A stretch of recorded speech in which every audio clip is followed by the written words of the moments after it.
इंसान जब लालच और गुस्से में अंधा हो जाता है तो जन्म देने वाली माँ की जान लेने से भी नहीं चूकता। कुछ ऐसा ही बार्शी टाकली तहसील के विजुरा गांव में हुआ। यहाँ एक बेटे ने अपनी माँ को मौत के घाट उतार दिया।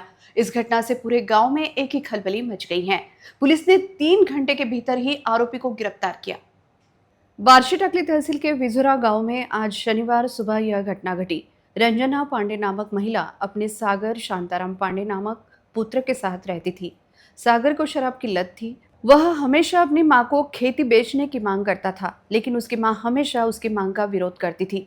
आज सुबह भी उसने खेती बेचने की बात अपनी मां से की। हमेशा की तरह मां ने इनकार करने पर उसने गुस्से में आकर अपनी मां की हत्या कर दी। हत्या करने के बाद आरोपी पुत्र जंगल में भाग गया था। आरोपी को पकड़ने के लिए पुलिस ने 2 टीम तैयार की थी। पुलिस ने घटनास्थल पहुंचकर पंचनामा करते हुए मृतका का शव पोस्टमार्टम के लिए अस्पताल रवाना किया। पुलिस को चकमा देकर आरोपी अकोला रेलवे स्टेशन की ओर अहमदाबाद जाने के लिए जा रहा था, तब पुलिस ने उसे टावर चौक परिसर में गिरफ्तार कर लिया।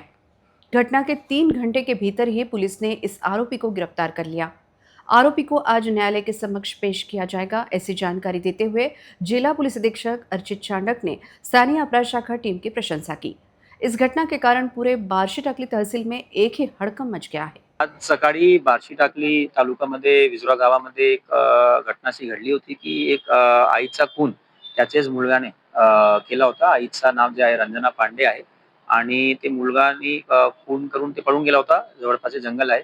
लगेच ते आमचे बार्शी टाकलीचे आमची जी टीम आहे ती घटनास्थळाला पोहोचली होती. त्यांनी स्थानिक गुन्हे शाखेला सुद्धा एक माहिती दिली होती. तर स्थानिक गुन्हे शाखेची 2-3 वेगवेगळी टीम्स आम्ही स्थापन करून एक रेल्वे स्टेशनला आणि एक इतर ठिकाणी पाठवली होती. चांगली कामगिरी जे आमची स्थानिक गुन्हे शाखेची टीमने केलेली आहे. टावर चौकामध्ये ते आरोपी आला होता रेल्वे स्टेशनला जाण्यासाठी. तर जे आरोपी आहे सागर शांताराम पांडे त्याला लगेच ताब्यात 3 तासात ताब्यात घेतलेलं आहे आणि आता पुढचं जे आमचं इन्व्हेस्टिगेशन आहे ते आम्ही करीत आहोत. प्रायमा फेसी ते आरोपी गुन्हा करून अहमदाबादला पळून जाणार होता. तर एक चांगली कामगिरी म्हणजे 3 तासात अटक करून त्याला आता आम्ही कोर्टामध्ये पेश करणार आहोत. आता प्रायमा फेसी त्यांचा वैयक्तिक काही भांडण होता, काही शेती विकण्यावर त्यांचं काही भांडण होता आणि दारू पिण्याचा सवय होता आरोपीचा. हे प्रायमा फेसी आहे, परंतु आता पुढचं जे काही आमचं इन्व्हेस्टिगेशन आहे त्याच्यामध्ये अजून कारण समोर येईल.